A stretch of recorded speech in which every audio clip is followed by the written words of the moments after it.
Hey there, welcome back to another video. This time around, it is my review of the 2021 drama coming of age film Licorice Pizza.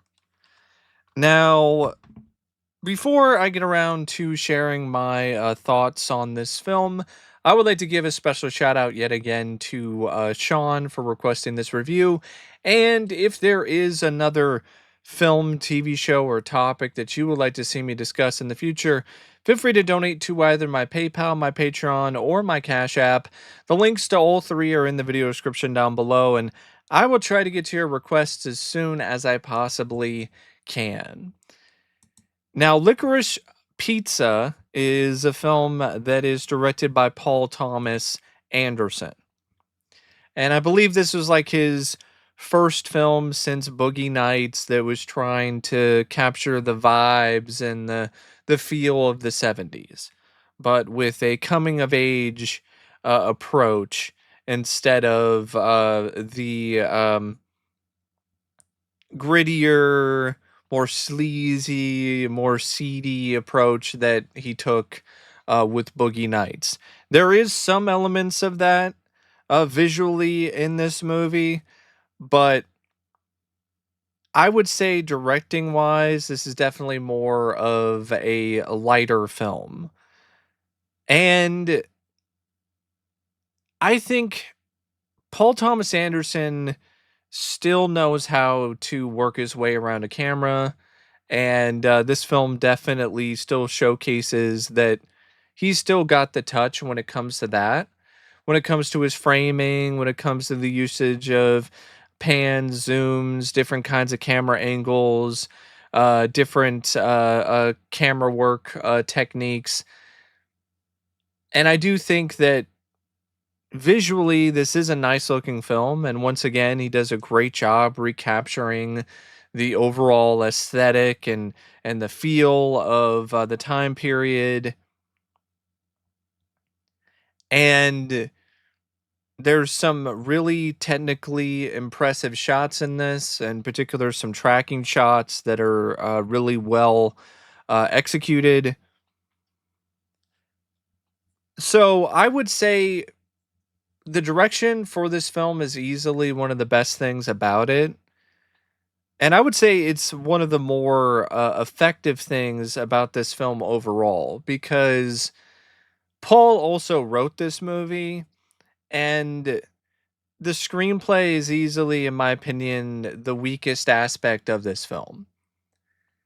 First off, the whole concept and idea of it was just something he came up with when he was walking by a middle school one day and sometime in 2001, and he saw an older adult photographer taking some photos of some middle schoolers, and one of the middle school students was antagonizing the adult photographer, and he thought, huh, what if that kid asked the girl, the adult out, and she actually showed up to the date later? And then he wrote a film around that, as well as some real life experiences from a friend of his. And right there, that's a problem. Like, where is your mind, Paul? Who in the hell walks by a middle school, sees all of that happening, and then the first thing that comes to their mind is, huh, what if that middle school kid asked an adult woman out on a date and she actually showed up later? What if we made a movie about that? And the entire script and the entire film is just as awkward and hard to sit through at numerous points as it sounds. If this was any other filmmaker, if this was anybody else other than Paul Thomas Anderson, who already has an established track record and has a fan base and has gotten a lot of accolades and rewards over the years, and awards, then that person would be, let's just say, in trouble with the court of public opinion. But because it's Paul Thomas Anderson, a movie that centers around a relationship between a 15-year-old boy and a 25-year-old woman is fine. And I know some people have said, okay, the age gap is there to show the immaturity of the adult woman and so on and so forth. I don't really care. That the age gap was completely unnecessary. And the fact that it was there in this script just makes everything just incredibly questionable, to say the least, for me. And makes it a very hard film for me to watch. Because I'm just like, ew, this is gross. Why am I watching a movie about an adult woman being romantically involved with a 15-year-old boy? And the tone of the script is a big issue as well. Like, if it was tonally consistent and it was like, yeah, this is gross, this is wrong, they shouldn't be together, and it was some sort of attack or sharp, uh, pointed satire or overall approach of this kind of mindset and how it was wrong back then and it's still wrong today, that would be one thing. But by the end of this story, it seems like it's meant to be some kind of heartfelt love story. And the approach to try to make it into something that's the opposite is way too subtle. And honestly, I'm not somebody who is a total prude. I'm far from that, but it just isn't the right tone. If the tone was better and it was darker and it was more of a film that was critical consistently of this romance, then that might have worked for me, despite how uncomfortable the subject matter is. But it's not. Yes, there are some moments where Paul says, "Oh, this is not right," and points out how this relationship is weird. But it's not something that is really at the forefront, and I think that is easily, in my opinion, the worst aspect of this script. There are some other things that I think this script doesn't do that well, too. There's some really bad attempts to try to make some awkward comedy out of a guy who runs and operates a Japanese restaurant. Sorry, I flubbed my line there because just thinking about this scene makes me discombobulated. Like, how the hell did Paul Thomas Anderson think this was okay in 2021 is beyond me. There's this entire a series of sequences with this guy who runs a Japanese restaurant who is just being openly racist. And there's nobody that's like calling him out on his bullshit. The guy's name is Frick. And there's nobody who's like, hey, you're a dumbass. Hey, stop being a racist. There's nothing like that. He just gets away with it. No consequences. Nobody calls him out on his bullshit. And I'm like, why was that there? If you weren't going to have like some sort of pointed criticism of that. Am I supposed to be laughing? It's not funny to watch a white man put on a Asian accent and just be racist towards his Japanese wives. Like, it was just very off to me. And that wasn't the only thing about the script that was off. The script and the story is just meandering. It's such a meandering plot and overall story. It's one of those scripts where stuff just happens. It's like a vignette kind of thing. And if I was more into the characters, then it might have worked. But the characters weren't really that well written either. Like, I do not really give a shit about Alana and Gary. I don't care about the romance because it's gross. And I don't care about their success or their failure. And Gary and Alana are just not likable characters. Not only do I not care about their success or failure, I don't care about their doomed romance. I really don't enjoy being around them. I don't enjoy being in their presence. The best kind of films that deal with unlikable characters have characters that have flaws and are problematic, but there's something that draws you to them.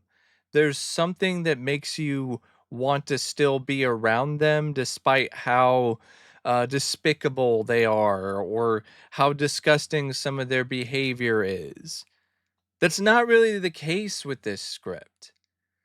I just find these characters to be mostly insufferable, immature, and at points genuinely annoying, whether it's due to the dialogue or their actions. And these are the characters that you spend the majority of the film with. And if you have a film that's centering around these kind of characters, and it's already an uncomfortable movie and a plot because of the age gap romance, you're really doing a disservice by not making these characters more charismatic, more interesting, more compelling than what this script provides for these characters. To me, it was a very boring, mediocre script and overall story. It doesn't really do enough when it comes to satirizing certain things.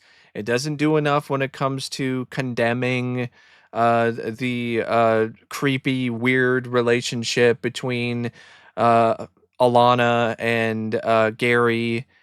And even the stuff about the water beds and all the different business opportunities that Gary is trying to set up, and how much of a hustler he is. It came across as very forced. Like, I'm supposed to buy that this kid in high school is some master hustler who's going around swinging deals and getting all this money together to pay for pinball machines and set up businesses, and he's not worried about school, or he's not worried about his job as an actor. Like, it just felt like, why is a kid doing all of this shit? Like, why is a 15-year-old going to these extreme lengths to make all this money, do all this stuff?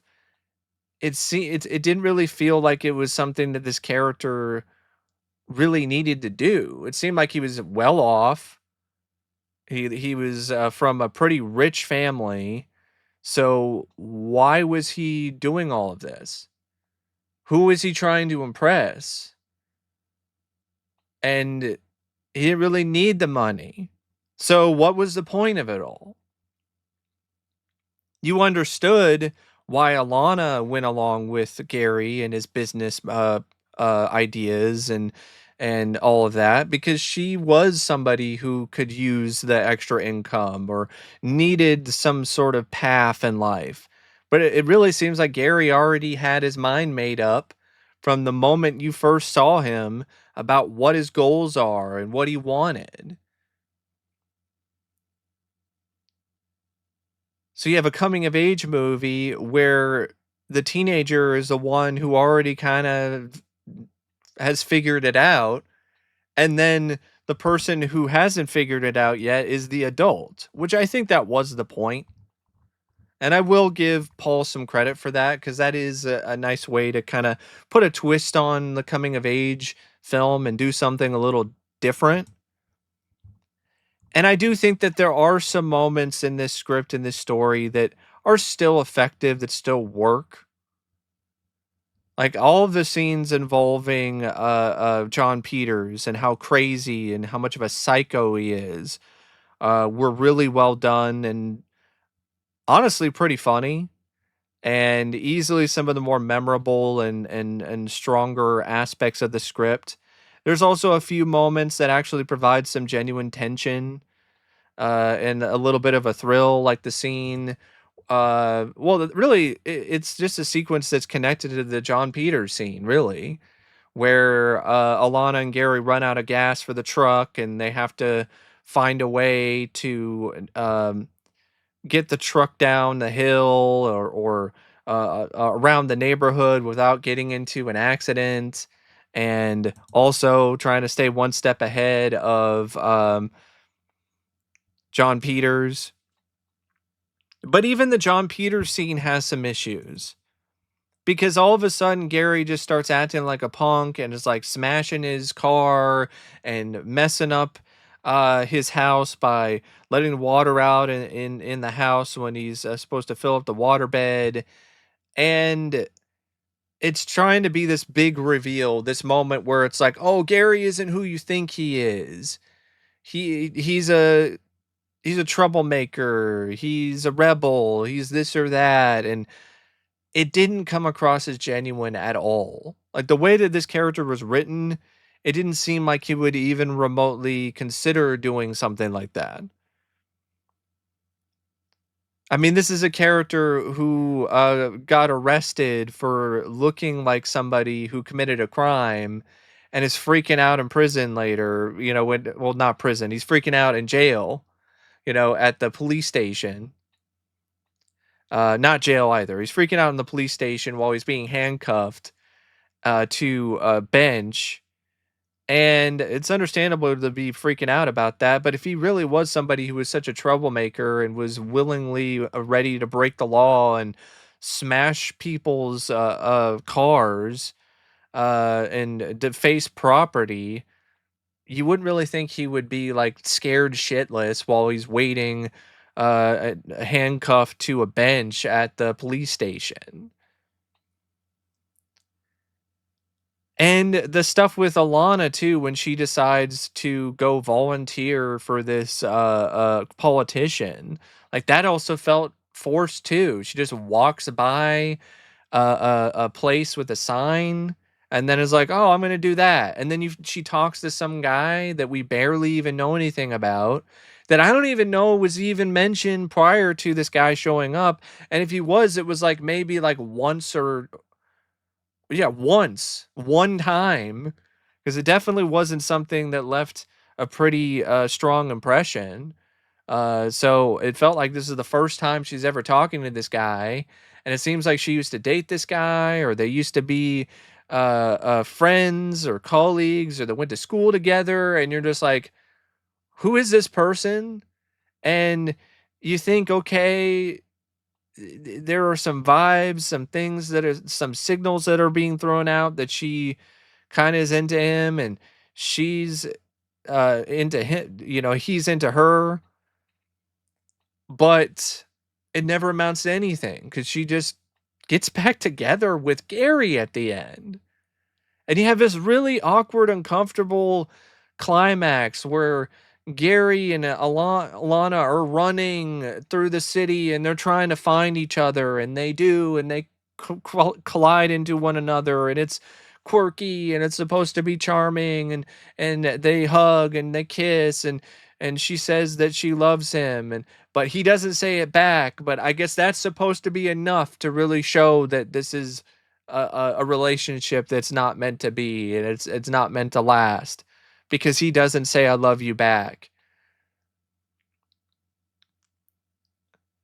And I was just like, what is the tone of this? This is like some quirky rom-com ending, and it's about a 15-year-old boy and a 25-year-old woman. It would have been so much better of a finale and an ending to me if Alana just realized, yeah, this it's just a kid. He's a kid. He's too young for me. I need to grow up. I need to mature. I need to take a page from some of the other people that I've been working with and volunteering with for this campaign. I need to, maybe ask that other guy out, that boy out who I called about the campaign and whether or not they needed some help, some volunteers. I need to cut things off with this kid because this is just a bad thing for me and for him. And on the flip side, Gary should have realized, yeah, she's not for me. I'm already dating these other girls that are my age anyway. Why the heck am I still hanging out with her? Like, why do I need her? I don't need her. I need to be spending time with girls my own age. But no, that's not really what you get. Instead, you get this ending that's straight out of a quirky rom-com that I think is trying to be subversive with the whole thing where Alana says, I love you, but he doesn't say it back. But it's just so subtle. And it doesn't really have the impact that I think the ending should have had when it comes to a film that is trying to discuss and showcase how immature Alana is despite her age and how messed up the 70s was when it comes to some of these relationships between older women and younger men or vice versa.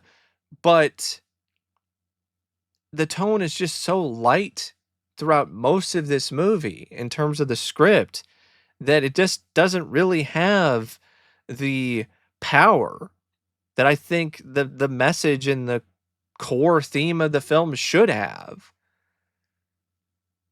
It's just way too lighthearted, and as a result, it just comes across as very weird and creepy and hard to watch.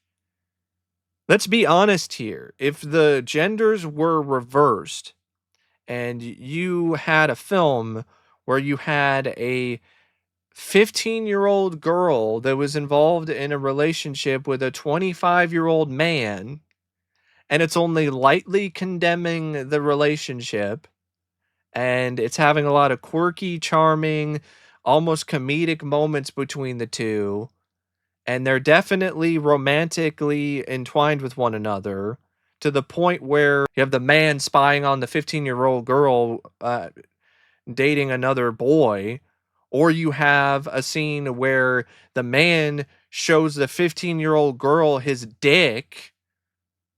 You'd be like, what the hell is this movie? Because that's what happens in this script with Alana and Gary. Alana spies on Gary, peeping at him like a peeping Tom while he's uh involved romantically and sexually with another girl. And then there's a scene where Alana shows Gary her tits. It's really messed up if you ask me.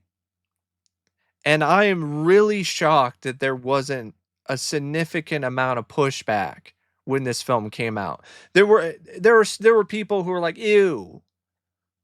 But that wasn't the majority. Like, critics were giving it a pass, giving it all of this praise. People were defending it on Reddit and in other forums and other places. And I'm like, did you watch the same movie? It's not explicitly condemning this relationship enough. And it just has so many scenes that are just really uncomfortable and gross. And why the hell was the age gap necessary? Especially an age gap that wide. You could have changed the age gap and shortened it considerably. And the core message of growing up and being more mature and all of that still would have been intact. And so would the overall vibe that the film is trying to go for. And it would have made scenes that were clearly trying to be charming or romantic actually have charm and some genuine romance to them instead of being scenes that made you want to look away because they're cringe inducing to watch, like the waterbed scene. I, I just I just don't get it. I don't understand why Paul Thomas Anderson felt like this is the story that he had to tell, and especially the way that he told it. And like I said earlier, because of the way that it's structured, it's so boring. There's just stuff happens in the 70s with a cast of characters that aren't really that interesting and aren't really that likable. And then you have this very uncomfortable, creepy, weird undertone behind all of it because of the subject matter, because of the relationship itself between Alana and Gary. I just I don't get it. And the messages are muddled and it's just not really that funny either. It's not really something that really has a lot to say. It's just a very mediocre script. Even the stuff with Jack Holden and Rex Blau at the bar and the shenanigans with those two. Like even that was something where it was like, okay, that showed potential, but it never really follows up on that. You never really see anything else with this Jack Holden character. You never see what happens with Alana in this potential movie role. It just never really goes back to any of that. Same thing with the whole stuff involving the politician, Wax. You don't really cover that much. You don't really see what happens when Bradley Cooper's character John Peters finds out that his car was busted. He has a freak out moment later on, but you could just interpret that as him just being high. There's just a lot of stuff that happens, but it doesn't really seem like there's really much of any consequences for anything that these characters do. So it just makes the entirety of the film and the story just feel like there's no point to it. So, yeah, I thought this was a pretty weak script. The cast though, I think they do a good job. They are trying the best they can to make these characters into memorable characters or characters that you like and you find to be worthwhile. And I do feel that there is chemistry between Alana and Gary, despite how disturbing the age gap is between those characters that they're playing. The actors do a good job playing those roles. Alana is a character that is racked with a lot of different emotions, and there's a lot of layers to that character. And I think Alana Haim did a really good job handling all of those nuances. Cooper Hoffman really did his dad proud here as Gary showed ton of promise with a very strong performance. Sean Penn was good in his small role as Jack Holden, who is a character inspired by William Holden, the actor. Tom Waits was wonderful as always in his small little cameo as Rex Blau. Bradley Cooper stole every scene he was in as the coked up John Peters. Benny Safdie was also pretty solid as Joel Wax, the politician running for mayor of Los Angeles who has a secret and is in the closet. Uh, Skylar Gosindo as Lance. He was also pretty decent, if you ask me, for the little bit that he had. So was Mary Elizabeth Ellis from It's Always Sunny as Gary's mom. And you had some other actresses and actresses that had some performances that felt were worth mentioning, like John Michael Higgins as Jerry Frick, Christine Ebersole, who plays Lucy Doolittle. But this is a cast that, despite their best efforts, they can't really elevate, in my opinion, such a mediocre and such a weak script with such an uncomfortable uh, um, bit of subject matter when it comes to the age gap. The cinematography by Michael Bowman and Paul Thomas Anderson, it's nice. It's a good looking movie. The editing by Andy Jurgensen is also good and it's well executed. The music by Johnny Greenwood is okay, but the original score is not really something that's that much of a focus with this movie. It's more of the licensed songs that they got for the soundtrack that are supposed to evoke, the certain time period of the 70s, and there's a lot of good songs here. I wouldn't say it's on par with the Boogie Nights soundtrack, but it's still good. And there definitely are some great moments in this that really do shine because of the songs that they use uh, for the soundtrack. Um, but I definitely have to be honest here. I did not like this movie. I think it's a little overrated. Like, I don't think it's as great as people make it out to be.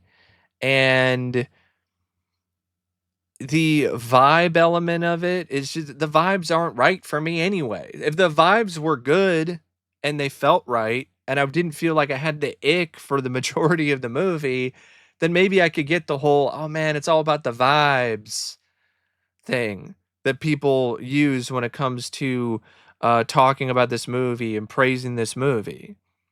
Because when it comes to social commentary, when it comes to messaging, it's not really that deep and it's not really that strong. Oh, there's a little reference to the oil crisis. Okay, cool. I've seen that done before in other movies and done better. And the whole thing about trying to have a coming of age story and talking about this flawed and troubled and weird romance between an adult woman and a teenager, it's just something that at the end of the day, it leaves a bad taste in your mouth, like a slice of licorice pizza. But anyway, that is my thoughts on licorice pizza. And until next time, I'll see you later. See ya.